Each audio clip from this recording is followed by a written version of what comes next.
Ambassador and Brazilian Embassy colleagues, representatives from the Department of Foreign Affairs, dear colleagues and friends from UCD, and a particular welcome to the many students who are with us this evening.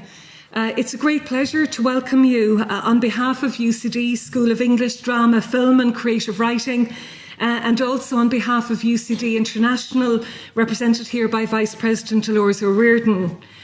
We're here at the fourth UCD Maria Helena Kopschitz lecture, and it's a particular delight to welcome this year's speaker, Colin Murphy.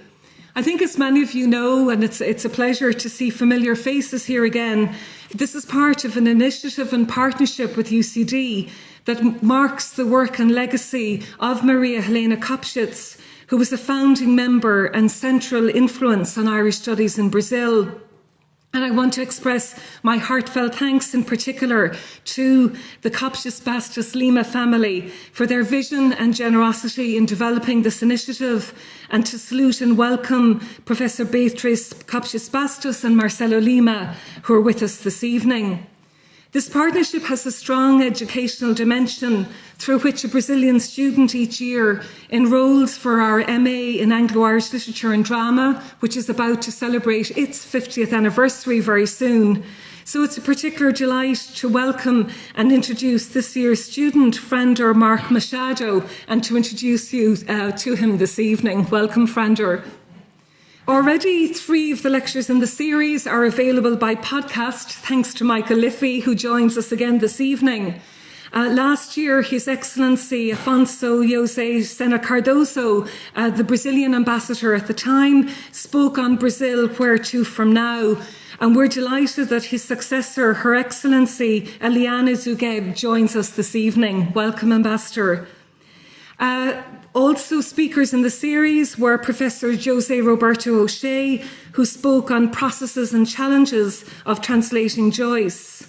And our inaugural speaker in the series was Professor Beatriz Kopschitz Bastos, who spoke about her aunt's legacy to Irish studies in Brazil, but also about her own influential work as a theatre producer and translator. So it's especially fitting that I invite Beatriz to introduce Colin Murphy.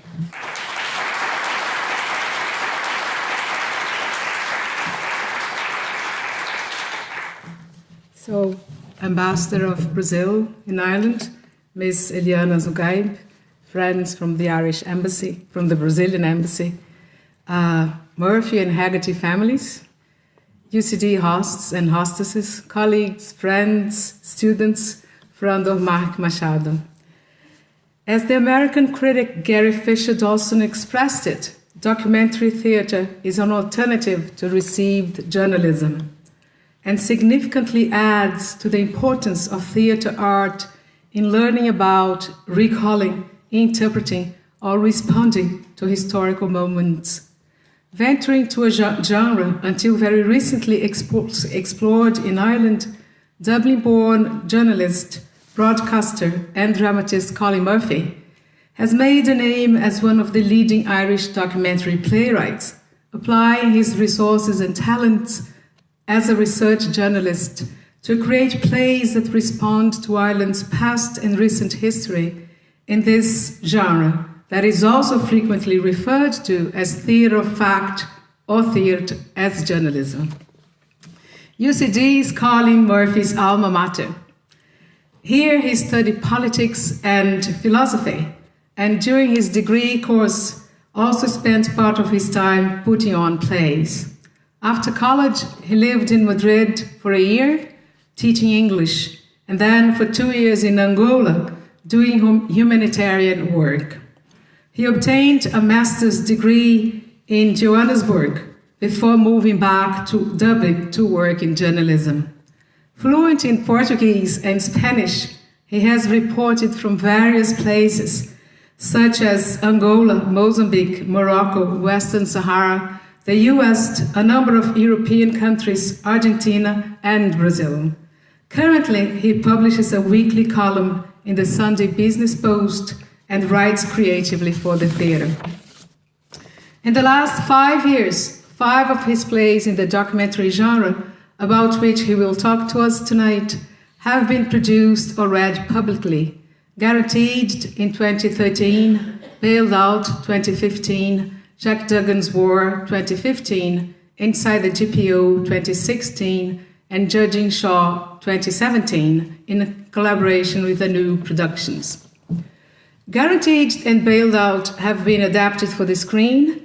Guaranteed was nominated for Best New Play by the Irish Times Theatre Awards in 2014, and the film The Guarantee was shortlisted for Best Drama Script by the Irish Film and Television Academy in 2015. Colin Murphy's is the theatre of change, as the Abbey envisaged the term in the Theatre of Change Symposium last year, aiming to recall the primary value in the Republic of theatre as live public forum. His plays do provide fora for discussion of the changes they dramatize and or propose.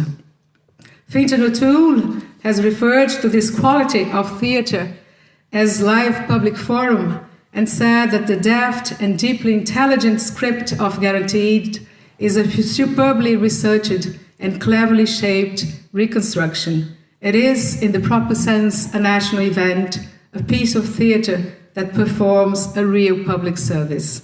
Emily Pine, too, from UCD, has commented on the public service of documentary theatre and pointed out to the social concern dimension of playwrights and practitioners of the genre, and also to the genre's quality of mediation. Murphy's plays certainly work as mediators between changes in the socio-economic system and perception and understanding of that system by the ordinary citizen or the theatre-goer. The documentary genre fits the spirit and the artistic sensibility of a reporter who has graduated in politics and philosophy. I have always been a bit caught between politics and the arts. I like work that crosses over, he has said. I first met Colin in 2011 at the theatre in Dublin. As he spoke Portuguese, we then talked about possible future collaborations in theatre. In 2014, I contacted him for the inclusion of Guaranteed, translated into Portuguese by Leonor Sione, in the Cia Luden cycle of Irish documentary theatre, which eventually took place in São Paulo in 2015 with his presence. In the year in which the Angola writer José Eduardo Agualusa has been granted the International Dublin Literary Award, it seems appropriate that we are celebrating the academic, literary, and artistic links between Brazil and other Portuguese-speaking countries and Ireland with this lecture. We are privileged to have Ms. Sharon Levin, former and first Consul General of Ireland in Brazil, as respondent tonight. I would like to thank everybody for being here, but especially those who along the years have been participating in this academic and cultural exchange and have been to Brazil either as artists or as academics. So Alan Gilson, Vincent Woods, Margaret Kelleher, Anne Fogarty. Am I forgetting anyone? Yeah, thank you very much for being here tonight. And I will now give the floor to Colin, who will give his lecture entitled Politics and Playwriting. Thank you.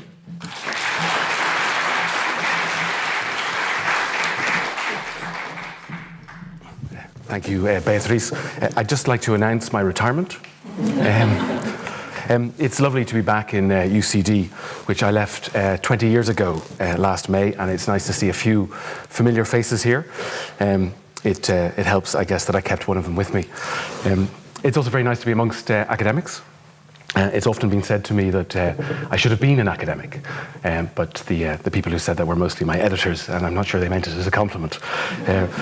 My first play, Guaranteed, was a documentary drama about the nuances of the Irish state's response to the banking crisis. I think it's not false modesty to say that it wasn't written with an international transfer in mind. It was an extraordinary pleasure and privilege to have it translated into Portuguese and read in Sao Paulo, and it's a real honour to be invited to give this lecture tonight. Thank you in particular, Beatriz and Margaret. The title of this lecture is Politics and Playwriting. That's the title because the organisers outrageously asked me for a title as long as a month ago. But it's still valid, but I'd like to broaden it out now. I'd like to call this, modestly, the challenge for our times. I'm a journalist as well, so I'm going to draw on these two forms of storytelling, journalism and playwriting, and how they interact with politics understood in the broadest sense. I'm going to talk for about 40 minutes about the stories we tell ourselves, about how they help shape our society, and how that can go wrong, and how it might be going wrong now, and what we as writers, scholars, teachers, tweeters, and citizens can do about it. It won't surprise you, perhaps, that I think the challenge for our times involves Donald Trump, but I think the response could involve Bernard Shaw. And bearing in mind that I'll be finishing with the man whose great legacy is My Fair Lady, I'm going to start with another of the canonical texts that still resonates today, Mary Poppins. Mary Poppins is, it's not actually about Mary Poppins, it's about banking. Or to be precise, it's about a banker who's helpfully called Mr. Banks. Mary Poppins would be a lousy hero of a story, in fact. She doesn't struggle, she doesn't suffer, she's never afraid, she doesn't change, she doesn't learn. She is, after all, practically perfect. But Mr. Banks, the man who hires Mary Poppins as the nanny to his children, does all of these things. He is the hero of the film. He is its moral protagonist. Mr. Banks is the embodiment of British virtue. He is a model of conformity with the values of his time. As he says himself, a British bank is run with precision. A British home requires nothing less. Tradition, discipline, and rules must be the tools. Without them, disorder, chaos, moral disintegration. In short, we have a ghastly mess. He is, in other words, a representation of the consensus. And what does he do? A profession that relies fundamentally on the operation of consensus. Now, by consensus, I don't mean merely agreement. I mean a kind of social contract, an assumed implicit set of rules that governs how we behave and speak in public, and perhaps even how we think. This is loosely the sense in which Owen Harris has used the term. George Orwell used the word orthodoxy to describe something similar. At any given moment, he wrote, there is an orthodoxy, a body of ideas which it is assumed that all right-thinking people will accept without question.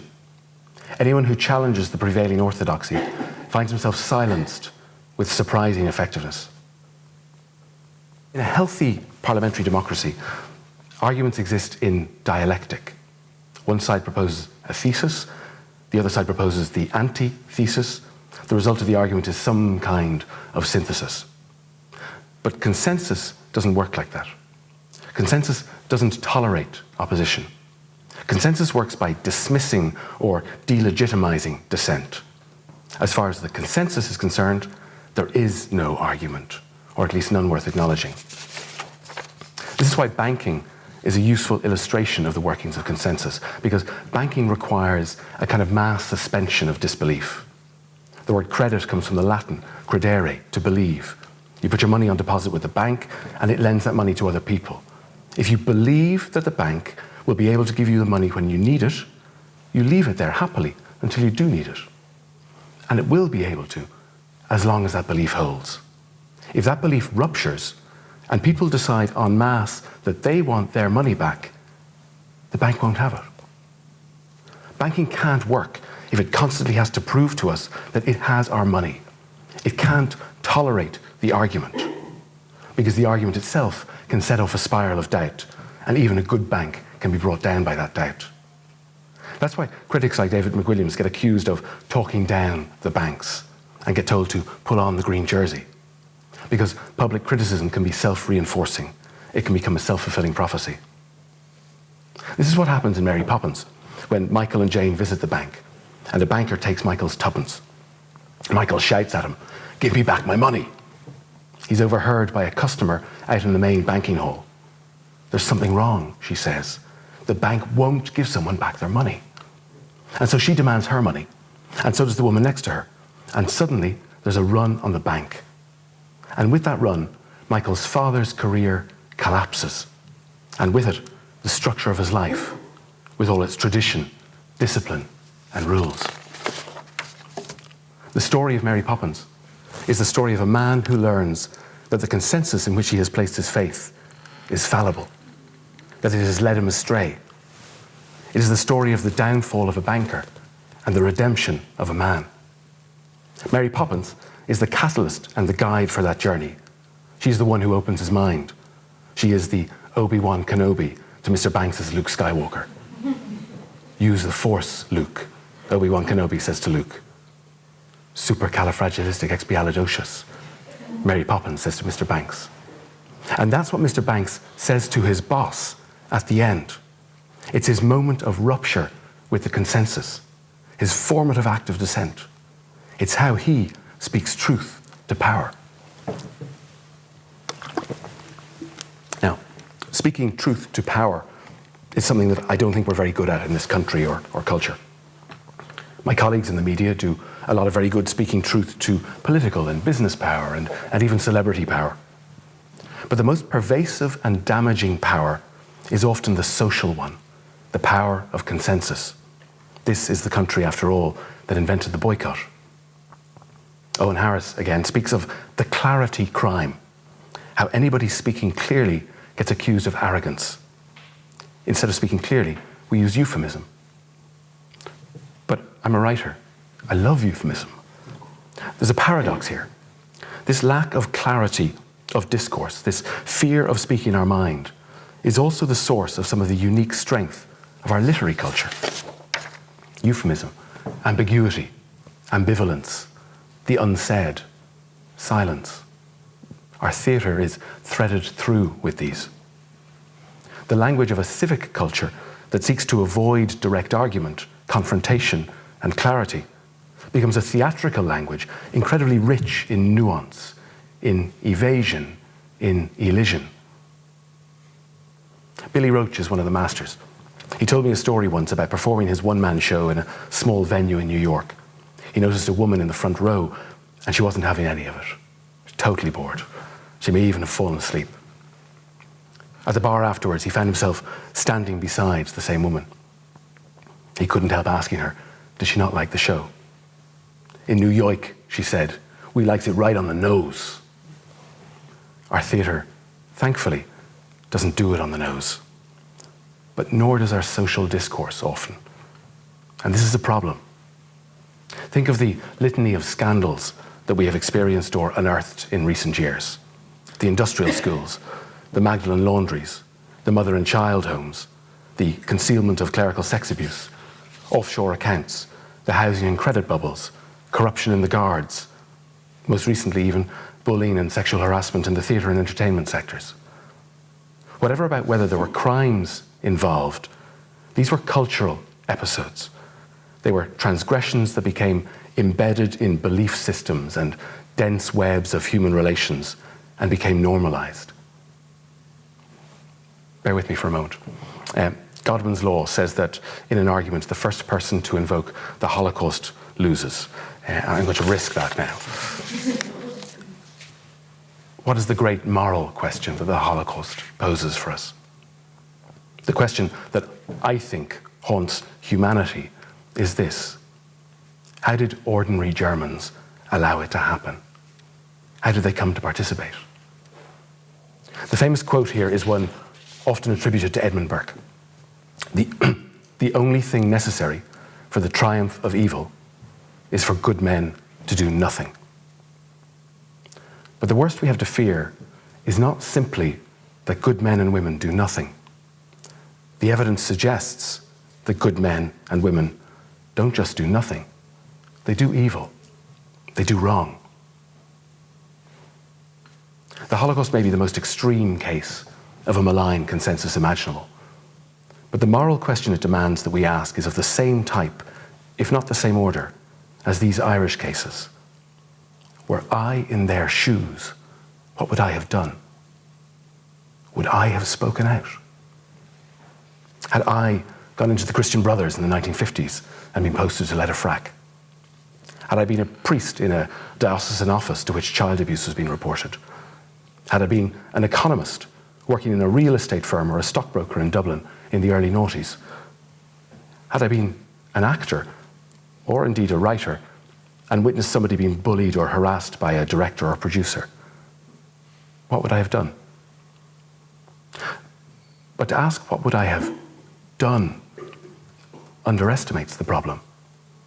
It suggests that the problem is one of action or inaction, courage or cowardice.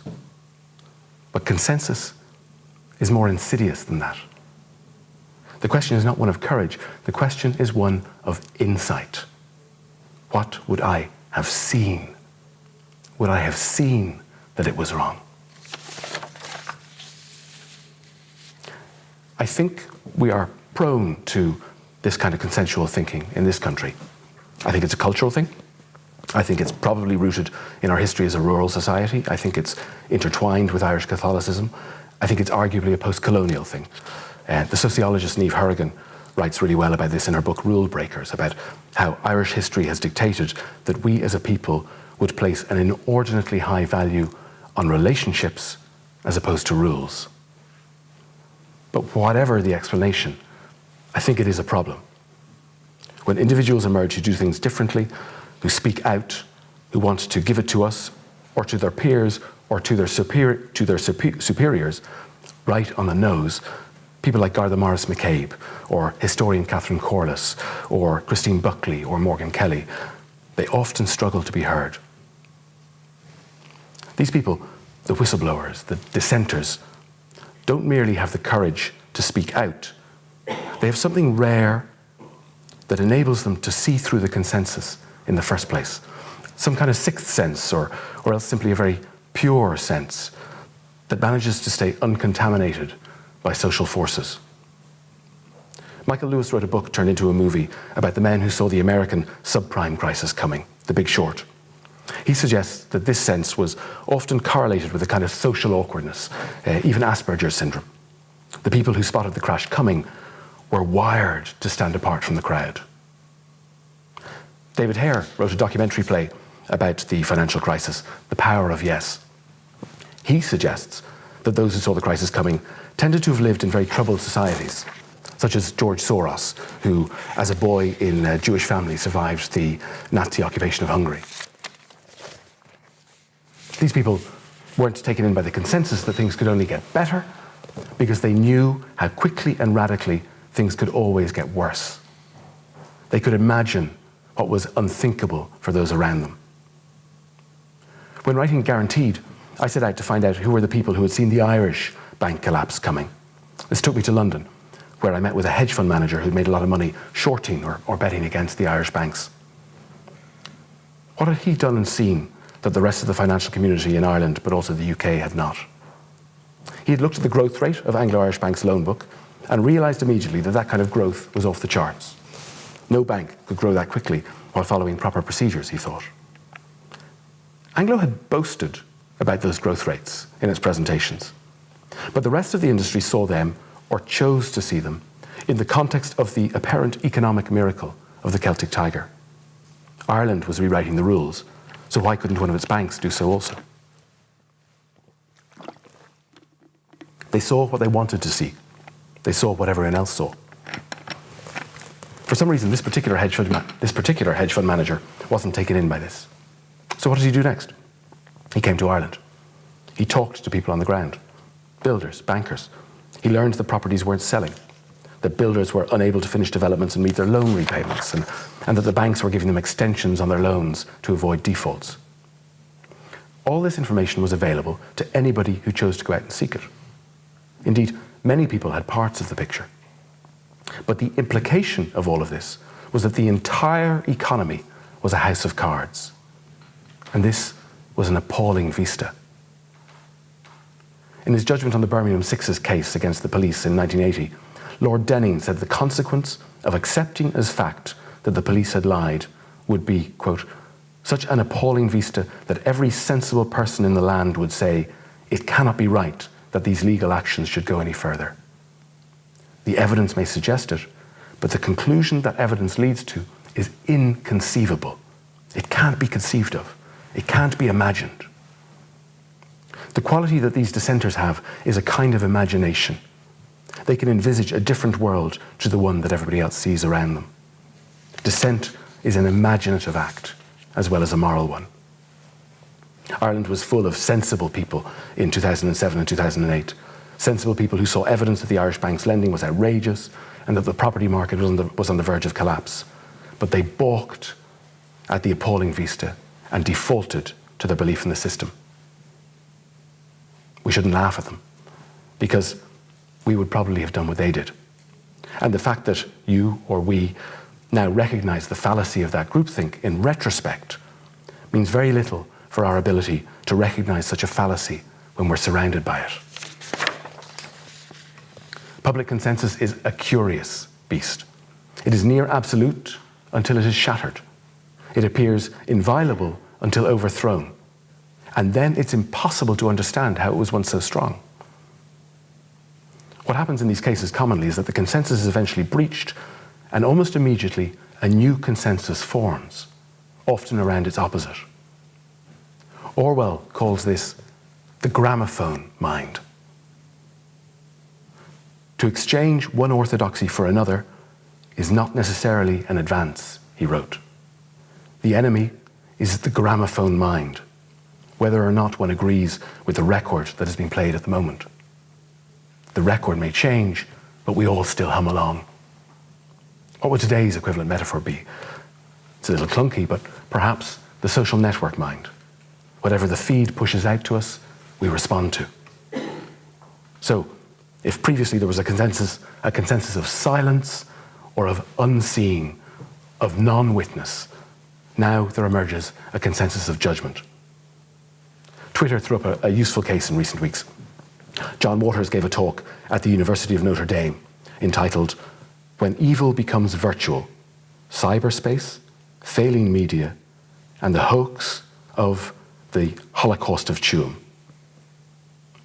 The Fine Gael TD Kieran Cannon, a former junior minister for education and currently minister for the diaspora, took to the media to denounce Waters.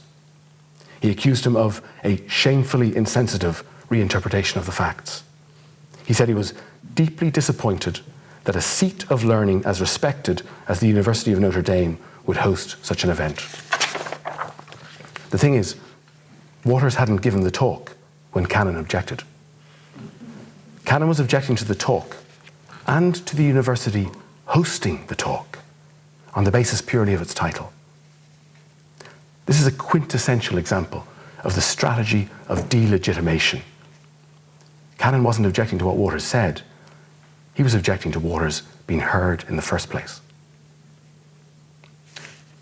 You could think of all this as the stories we tell ourselves. Every consensus is some kind of shared narrative. Every dissenter is somebody trying to tell an alternative story. I want to move to professional storytelling, journalism and drama, and reflect on the differences between them and how they each speak truth to power. What's the most useful quality for a journalist? I've often thought, even as I wished I had more of it, that it is bullishness. The ability to push through the stonewalling and the bureaucracy and get to the bottom of a story. The ability to stand up to both bullies and to people you like and write things they don't want the public to know. That's why a whistleblower, once they've broken through the membrane of consensus, will often become a folk hero for journalists. And what's the most essential quality for a dramatist? Empathy. This sounds obvious. The dramatist needs to create a hero people empathize with, who care about. In screenwriting lore, this is reduced to the edict, "Save the cat." In Alien, the first thing that Sigourney Weaver's character Ripley does is save a cat named Jones. The American screenwriter Blake Snyder popularized the idea that when we first meet the hero, he or she has to save a cat, or something similar, in order to subliminally make the audience like them. But in really good drama, it's not enough that we empathize with the hero. we have to empathize with the antagonist as well. The drama should not just be reassuring for the audience, it should be difficult. The audience needs to experience the conflict. They need to feel it. They need to feel their prior judgment about the morality of the story called into question.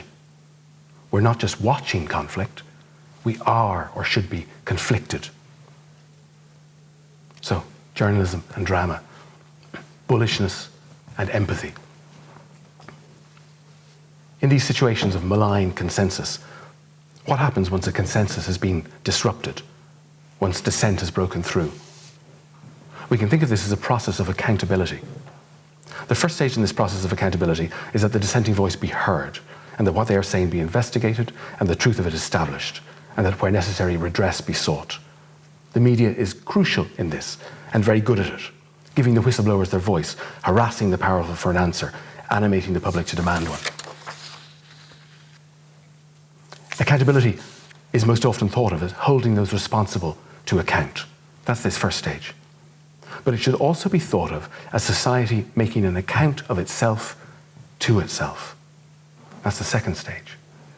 This is the stage where we hold a mirror up to nature, where we seek to understand how all of this happened in the first place. This is difficult for the media. Media people tend to think of themselves as going against the grain, fighting spin. But what tends to happen is that once some whistleblower or dissenter breaks through, the media piles in, and a new consensus quickly forms. The gramophone mind again. This consensus may be a necessary part of the first stage of accountability.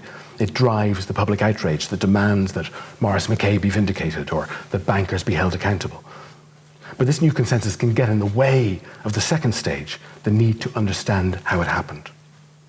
This kind of understanding requires asking difficult questions, questions that people don't like because they suggest that you're excusing the errant behavior. But you're not excusing it. You're trying to understand it.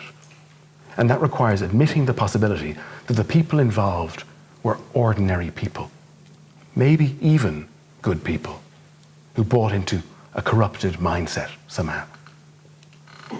Journalism is not good at exploring this because journalism likes certainty, clarity, simplicity. It tends towards judgment. David Hare, who indulges in occasional journalism, says that the difference between journalism and drama is that drama can handle ambiguity. Drama gives us ambiguity because drama forces us to suspend judgment, to empathize. Aristotle was the first person to theorize this. Drama was about catharsis, he wrote, a strong, empathetic reaction to the predicament of the hero. That hero should be a man who is not eminently good and just, yet whose misfortune is brought about not by vice or depravity, but by some error or frailty. Good journalism should have you shouting at the telly. Good drama should have you cowering on the couch at the misfortune of a man like ourselves, as Aristotle puts it. That makes drama a very useful tool in this second stage of accountability, the holding a mirror up to nature. I promised to talk about Trump, and for good measure, I'll throw in Nigel Farage. Trump and Farage are the great dreamers of our age, the great visionaries, the great idealists. They are the men who looked at the society around them and saw that it could be another way, a way that the entire establishment thought was inconceivable. They are the great dissenters, and their dissent is against the liberal consensus, our consensus. Make America great again. Take back control. These are the great imaginative projects of the moment, as the liberal consensus was once the great imaginative project of its time. But then we reached the end of history. There is no alternative, we were told. Liberalism grew complacent. The consensus spread wide but thin, based not on argument but belief. And then the Great Recession punctured it. We are now in a great fight for liberal norms with the new nationalism of Trump and Farage. Or we should be. But much of the liberal mainstream still doesn't take this fight seriously. They still treat Trump and Farage as rogue dissenters against an unimpeachable consensus. Their response has largely been, and still is, to seek to legitimize them as thugs, as racists, as misogynists, as ludicrous, and therefore unworthy of debate. I took a quick look at CNN at the weekend. They were running a story headlined, "The 13 Most Bizarre Lines in Donald Trump's Thanksgiving Speech." They weren't very bizarre. They also had a panel discussion on Trump's golfing break. The panel criticized Trump for spending Thanksgiving golfing and criticized him for tweeting from the golf course, because that meant the media were talking about him golfing instead of talking about more substantive issues. So not only are they focusing on his character failings, they're blaming him for the fact that they're distracted by his character failings. Bob Geldof spoke at the Abbey Theatre recently, introducing a lecture by Samantha Power. Geldof slagged Trump's orange hair and then suggested that Trump's fringe was hiding the number 666 engraved on his forehead. Samantha Power, though, suggested a quick thought experiment. Imagine an older man in America today, she said, a man ferociously protective of his family, a man who values both the competition of the business world and the traditions of his community, a man who feels vulnerable, who feels his place in society under threat, who is troubled by the changes he sees in the world around him. A Willy Loman for our times, the hero of Arthur Miller's Death of a Salesman. Now, she said, think of that man as a Trump supporter. So, Trump supporters as devil worshippers, or Trump supporters as Willy Loman? Which depiction is going to help us work out what the hell is going on and do something to fix it? Here's the thing. Sometimes the consensus will be malign, and sometimes it will be benign. Sometimes the dissenters will be right, and sometimes they'll be wrong. The point about dissent is not that we should concede to it, that would be bizarre, but that it should be heard. Not simply because there's a right to free speech, but because the consensus needs to be tested. We need the dissenter to expose and challenge our consensus, to force us to interrogate it and justify it, to move something from being a passive consensus to a dialectically held position. Trump and Farage are mostly wrong, but they were right about this core thing. The people they most actively represent and cultivate were being forgotten, marginalized. Sometimes the awkward voices need to be heard because they're right. Sometimes they need to be heard because even though they're wrong, they're pointing to something we haven't seen. The thing about awkward voices is you're rarely going to like what they say, but shut them down and you lose your great warning sign. This is a little bit like getting notes on a script in the screenwriting process. The notes are usually awful. And the first instinct of the writer is to dismiss the credibility of the person giving them. Yeah, producers know nothing about drama. But the notes always tell you this crucial thing, that something is wrong. Arthur Miller was an acutely political playwright. Death of a Salesman is a savage indictment of the American dream. But it's also a display of great respect for and empathy with the American dreamer. So what has Irish drama got to offer us? Well, very little. British drama on stage and screen is full of politics, going back to Shakespeare's history plays. History is a misnomer. They're about politics, the contest for power. American drama is similar. In Ireland, we have a few plays and a TV series on Haughey, a bad political satire by Friel called The Monday Scheme, Hugh Leonard, whose work has fallen out of favour, the very occasional TV drama such as No Tears or The Treaty. Political drama as a genre tends to be on the nose. We don't do on the nose. The great representation of politics in Irish theatre is Patrick Pearse in The Plough and the Stars. He's off stage. But what could be a more political statement than that? Irish drama doesn't do politics in the sense that it doesn't concern itself with the politics that journalism focuses on, the politics of state, with the personalities and shifting allegiances and compromises that dictate how power is wielded. But it does do politics in the sense that Miller does in Death of a Salesman. The politics of broken homes and fractured communities. The politics of a society, often, that has turned its back on or been abandoned by the state. In this sense, Waiting for Godot is the story of Irish theatre.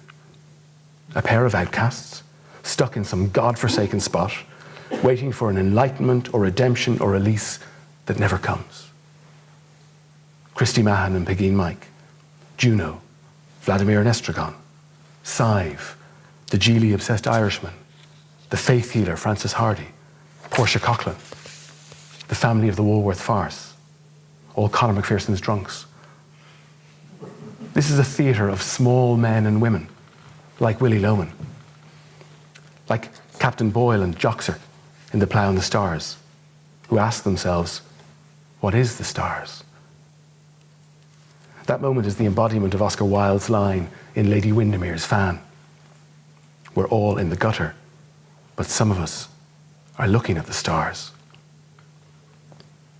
Arthur Reardon updated Wilde's line a few years ago in his wartime romp, Improbable Frequency. He made it less romantic, but truer of Irish society. We're all in the gutter, but some of us have an ear to the ground. The gutter and the stars, seeing things as they are and seeing things as they might be. Which brings me to finish to George Bernard Shaw and the words he gives the serpent in Back to Methuselah. You see things as they are and say why.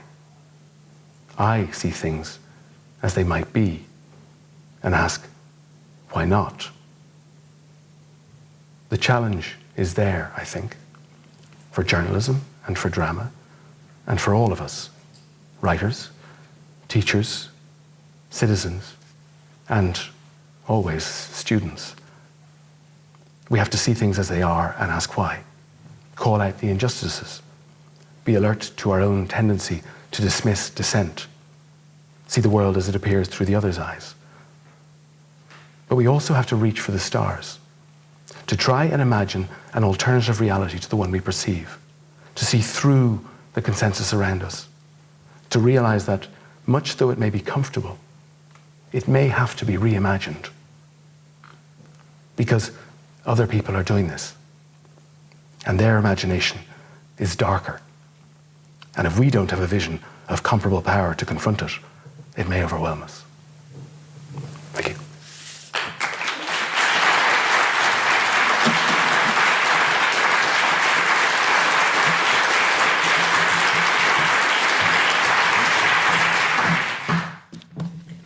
Obrigada, Colin. More formally, I'd like to invite Sharon Levin to give a brief response. It's a particular pleasure to invite Sharon back because she too is an alumna of this university, having received her bachelor's in social sciences and also her MA in politics, and also welcome Tim Morris here this evening. Sharon is now Deputy Director for UN Coordination and Conflict Resolution Unit of the Political Division of Department of Foreign Affairs and Trade. But previously, as Beatriz said, she was Consul General of Ireland to Brazil and was the first person to hold that role. I know I speak on behalf of many here this evening, and indeed many friends in Brazil who are eagerly awaiting the next podcast, to say that Sharon's role as consul in supporting the area of Irish literature and indeed reciprocal work between Ireland and Brazil in the area of culture is deeply appreciated. While consul, she gave firm support and much appreciated encouragement to key projects there, the legacy of which richly continues. Sharon.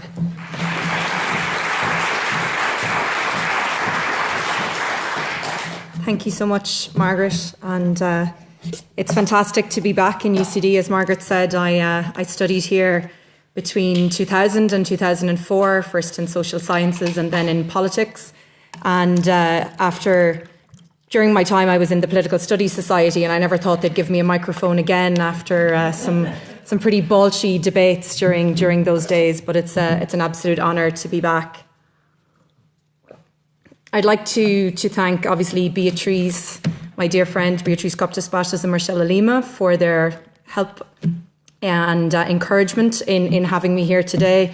Margaret for the invitation to formally speak, and obviously Colin for his lecture and for allowing someone of my level to be the respondent to his fantastic lecture.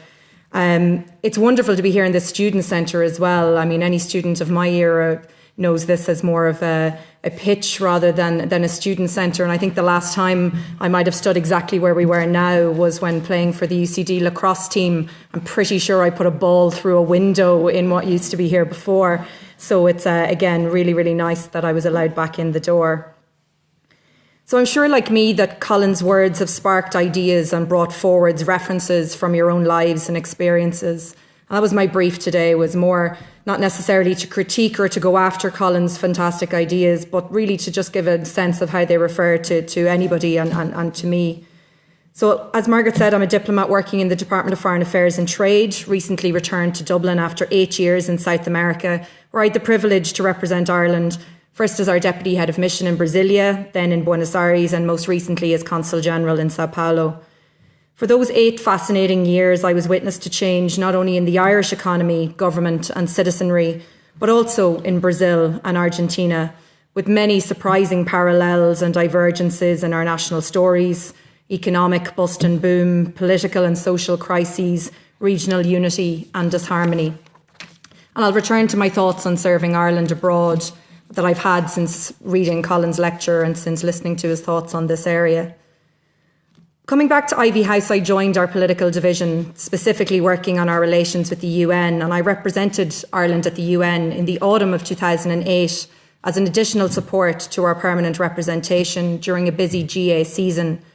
I enjoy the UN work immensely and have always felt a connection and some sort of attraction to the work of the United Nations. This attraction began bizarrely on the knee of my granda Jack in our mellow Virginia smoke-filled front room in Jenkinstown, County Louth, where I grew up. My granda was originally from South Armagh and moved to Louth to work in the forestry. Though a man of the earth in many ways, he had a voracious appetite for politics and history. Assisted in those days by a slightly illegal switch at the back of our TV, border people will know what I'm talking about, he watched TV day and night on every channel, north, south and across the water. When I came home from school, my first precious moments when I threw off the school bag were on his knee, hearing all that happened during the day. Now, this was the late 1980s, and issues in Northern Ireland dominated the news. It was the era of the broadcast ban, and I would look on with some curiosity at the blacked out image and distorted voice of Sinn Féin representatives on the news during that time. But intermingled with the news of the day, Granda would tell me tales of his past and his youth in 1920s South Armagh. A neighbour of our family loomed large in those stories, a certain alumnus of this university, Mr. Frank Aiken. Aiken had been a huge figure in organising in South Armagh in the northeast during the War of Independence and Civil War. He'd been detained in Dundalk Jail, which is now the Garda Barracks, and I passed this often in the town, and Granda would always point out the patched up hole in the stone wall where once Aiken and 100 men were freed when their comrades blew the wall open. But it was not this well-considered, debated and chronicled era of insurgents or struggle for independence that interested me about Frank Aiken. It was his later stints as Minister for External Affairs from 51 to 54 and then again 57 to 69 that fascinated me. The thought that a supposedly dour country yokel from South Armagh could represent Ireland at the United Nations kind of blew my mind and opened up my consciousness. Aiken not only sat behind the Irish plaque at the UN, but it could be argued championed an independent Irish foreign policy, tirelessly supported self-determination of small nations and the global fight for a nuclear non-proliferation and a nuclear-free world. I say it can be argued, as I wrote my own thesis on this area when I was doing my master's in politics. And if anyone wants to look up my very ridiculous thoughts of that time, they're probably in the UCD library still. So you might ask, apart from the fact that it's a long way from South Armagh family stories to working on Ireland's interests at the UN, what does that have anything to do with Colin's thesis on challenges in our time, or politics intersecting with theatre and drama? Colin's words reminded me of the consensus, the word consensus, the concept consensus in terms of how I work, the work of the United Nations, how member states are working day in, day out to force consensus on resolutions and to forge it. These resolutions provide the framework for fundamental rights or support to the disenfranchised or seek to end conflict. To this end, consensus is fundamental and a vital and worthy goal in the area of the multilateral system. Ireland has a well-earned and much-deserved positive reputation at the United Nations, be it in New York or Geneva. It is seen as a member state who builds consensus, who brings the greatest number along, who finds equivocal language which the greatest number can see their national positions reflected in.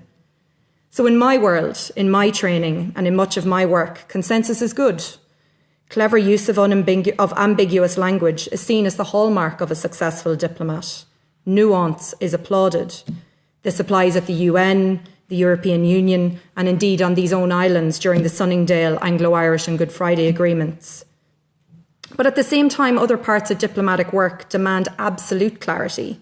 If you're speaking to potential investors on why they should choose Ireland, discussing economic crisis and path to revival with political contacts, talking about Brexit, Mercosur, or the future of the European Union with journalists. Certainty there is key.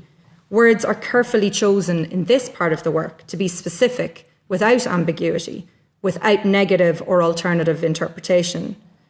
So despite this inherent paradox or conflict within the work of diplomacy, often in the same day, and actually often in the same meeting, I had never before thought of consensus or language in the way that Colin posited tonight. I've only ever considered it as benign. All my studies and my training and the narratives of my diplomatic career taught me. Or did they? Colin confused me. The history we learn, the case studies we analyse, the nations we engage with, and the news we read have always shown us the contrary. That, as Colin posits, consensus can be malign. So it would seem to me that a central characteristic of the oft malign consensus is exactly as Colin suggests, when it is mute, when it is passive, inactive, and uninterested. One thing that particularly struck me in Colin's lecture was the similarity of many of his suggestions to a recent book by Timothy Snyder on tyranny, 20 Lessons for the 20th Century. Like Colin, Snyder looks at crisis and calamities and the lessons that they have for us to do better, and in fact to be better. I highly recommend this book, just as I encourage you all to listen back to this recording of tonight's lecture and to fully absorb what Colin has to say. Holding up a mirror to oneself can be a huge and difficult challenge. To see in stark relief your flaws and imperfections, all the things we want to change and all the things we wish were different. Consequently, many of us avoid this harsh critique. We skim past it, only to check if there's toothpaste on our shirt or if the label's still attached to our pants. It's even more difficult again for a nation or a government or a citizenry to do this, to look starkly in that type of mirror, to view every distasteful mark or unwanted stain on our national character. It's easier instead to look away or with a blinkered gaze, rather than to straddle the seeming hypocrisy of constructive criticism. It's easier instead to don the green jersey, as Colin put it, or to wrap oneself in the flag. To do otherwise is often seen to be disloyal, cranky, or even traitorous. To be the Eamon Dunphy throwing his pen across the RT studio during the analysis of our draw with Egypt in Italia 1990. To be an outlier, extremely and entirely against the national narrative. So it's in this vein that I wholeheartedly agree with Colin's view of the power of drama to provide simultaneously a safe but disruptive space in which to challenge consensus and passive citizenry.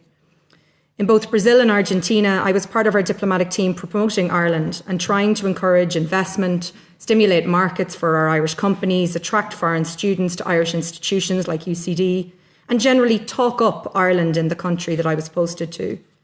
This is the bread and butter of diplomatic life for most of my colleagues overseas. It's worthy work, it's valuable work, and it's work I'm very proud of. However, another crucial, and in my case, a much loved area of our work was the promotion of Irish culture. This cultural sphere has the potential to make connections and to reach audiences that other diplomatic tools never can. Whether it be film, art, theatre, whatever version, Irish cultural appreciation is a beacon which shines brightly in the most unexpected places. I've attended film festivals in favelas, Irish dance competitions in Buenos Aires with more than 1,000 competitors, Irish studies conferences in the Amazon, and heard Joyce translated and read by young students with a familiarity that put me to shame. Some culture is easy to share. It's cosy, it's palatable, peculiar, but a bit fun. I spent hours talking about P.S. I Love You with students who were fascinated by Cecilia Ahern. Many students who adored Artemis Fowl and could recite back large tracts of Owen Colfer's novels, who loved the undescribable genius of Anne Enright or Colm Tóibín. But for me, and I can only speak for me as I have tonight and not for the rest of my colleagues, but for me, what I was most passionate about were the reactions and responses of audiences to our more challenging works. For example, a screening of Adam and Paul, or of What Richard Did, or Garage in Argentina. Be it then the works based on Suffer the Little Children by Mary Raftery, the production, in fact, of Guarantee in Sao Paulo that Colin mentioned, the play Eclipsed by Patricia Berg-Brogan, staged in Sao Paulo and Florianopolis. So not only do these works challenge our view in ourselves and our Irishness, but they, through our viewing and subsequent absorption and analysis, change us and how we go into and act in the world. Now, the works I've mentioned above, apart from being brilliant, have another thing in common. They've been brought to the stage in Brazil, largely as a result of the work of one incredible theatre company, Cia Ludens, and its indomitable founder and leader, Beatriz Bastos. Cia Ludens is the only theatre company in the world dedicated to Irish documentary theatre. In my time in Brazil, I had the pleasure to see the power of the medium of documentary theatre. I applaud Colin Murphy for his contributions to this necessary conversation and the idea of theatre as a conversation as art. Most of all, and I believe Colin will forgive me, I applaud and am in constant awe of the work and dedication of Beatriz, who I'm lucky enough to call a friend. Thank you, Beatriz, for all that you have done to promote Irish culture and to allow us to hold up a mirror to ourselves through the power of documentary theatre on foreign stages, with Brazilian actors and in other tongues. You are breaking down our complacency with your work. You are elevating our powerful cultural work with your tremendous efforts. Your work is vital. Don't stop. Thank you.